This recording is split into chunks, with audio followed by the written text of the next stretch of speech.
Faisons 3 choses, et nous aurons la paix. Ayons une intention bien pure de vouloir en toute chose l'honneur de Dieu et sa gloire. Faisons le peu que nous pourrons pour cette fin-là, selon l'avis de notre Père spirituel, et laissons à Dieu tout le soin du reste. Qui a Dieu pour objet de ses intentions et qui fait ce qu'il peut, pourquoi se trouble-t-il? Qu'a-t-il à craindre? Non, non. Dieu n'est pas si terrible à ceux qu'il aime. Il se contente de peu, car il sait bien que nous n'avons pas beaucoup. Et sachez que notre Seigneur est appelé prince de la paix en l'Écriture, et que partant partout où il est le maître absolu, il tient tout en paix.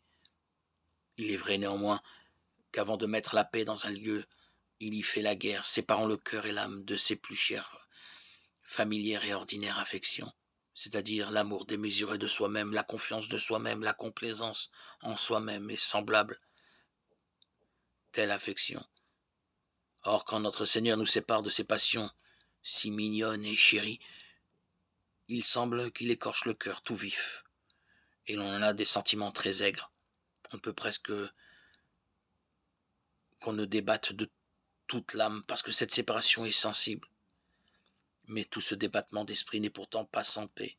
Lorsqu'enfin, accablés de cette détresse, nous ne laissons pas pour cela de tenir notre volonté résignée en celle de notre Seigneur, et la tenons là, clouée sous ce divin bon plaisir, ni ne laissons nullement nos charges et l'exercice.